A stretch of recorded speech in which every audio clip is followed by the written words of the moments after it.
We've got Coach Madsen, we've got Jaylon and Jalen Tyson. Well, Coach, you want to go ahead and give an opening statement, and then we'll open up to questions. Yeah, disappointing loss. We had some great opportunities to take control of that game and win it. They got going.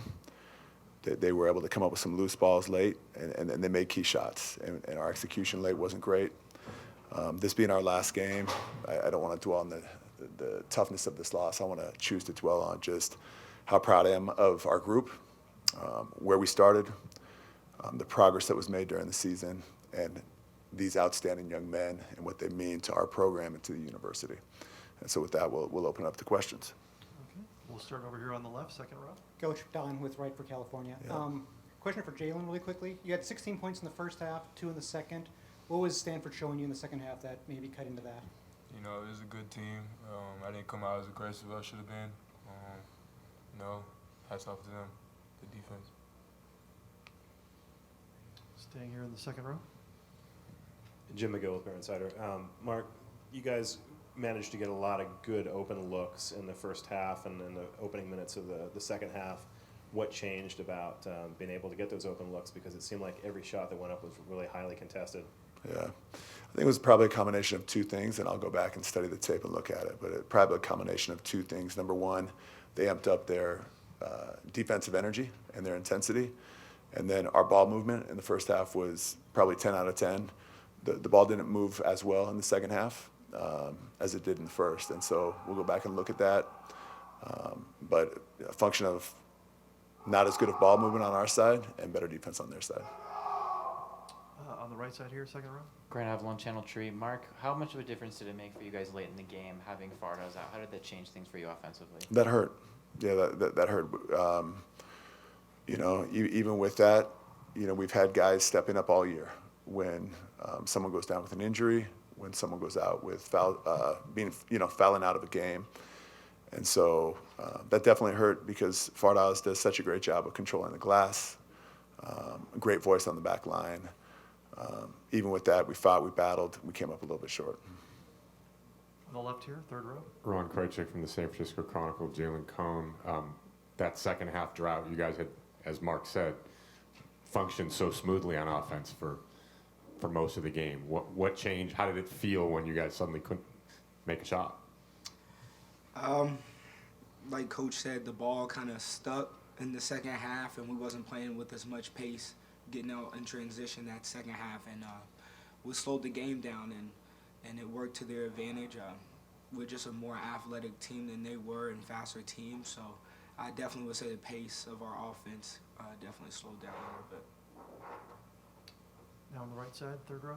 Ben Parker, CardinalSportsReport.com. Just for Mark, just talk about what's been the key to you kind of bringing new energy and life to this Cal program. They were in a very different spot a year ago. Mm-hmm. Just kind of what's been the key to your turnaround and kind of instilling belief and just kind of your culture and imprint on this program in year one? Yeah, I would say there's many different factors that go into that.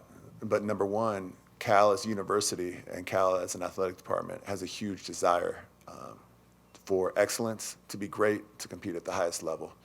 And so I felt that. I felt that support, number one, from administration, number two, from the university, and number three, from the great players that were here at Cal and the great players that we brought in. And so it's been an absolute team effort, and we made some modest strides this year, and we want to take this thing to a much higher level, a much more competitive level. But I'm incredibly proud of these players. I'm incredibly proud of them. That's what I told them in the locker room. There were a lot of naysayers at the start of the season. I think they predicted us to finish 11th or 12th, and we finished much better than that. And that's because we had a lot of guys with a lot of heart that battled and fought and had some success. Staying on the right side, front row. Mark Jose Romero from Arizona Republic. You've played in this conference. You've now coached in this conference. As the conference comes to where it is, what do you think about when you look back on just that experience and being part of the Pac-12? I think we went through all the emotion earlier in the year when we got word that the Pac-12 was going to dissolve, and there's we all have feelings on it. I have great memories in the Pac-12. I grew up watching a lot of these schools, UCLA, USC, Stanford, Cal. I played in the conference, made a lot of good friends on the teams I played on and on the teams that I played against. You know, it's funny, I see a lot of the guys I played against in the Pac-12. You run into them randomly. And so it's a shame that the Pac-12 is coming to an end, but every university is going to go their own way and blaze a new path. Left side, third row. For both players, how will you reflect on this season? Obviously, as has been written and Mark was just asked, you know, you guys, the program made significant strides, but obviously didn't end the way you want, not just tonight, but the last 4 games. How will you sort of look, how does that affect the way you'll remember this season? I'd definitely say the program took a step in the right direction. And this season, I mean, for me personally and everybody on the roster, it made everyone better. Everyone on the roster grew at some point in the season and became a better player and a better teammate. So I just look back at this season as a positive. Even though it didn't go the way we wanted, everybody grew in some shape or form. So I'd like to add on that. With this team, this is probably the closest team I've ever been a part of. Just off the court, you know.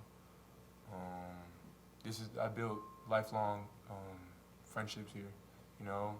Not only players, but with the staff. This is the closest staff I've ever been with. I've been to 3 universities, and this is the closest and the best head coach I've ever played for in my life. You know, I know for a fact with this man in charge right here that this program's going to go to heights that it's never been to. I can bet the bank on that.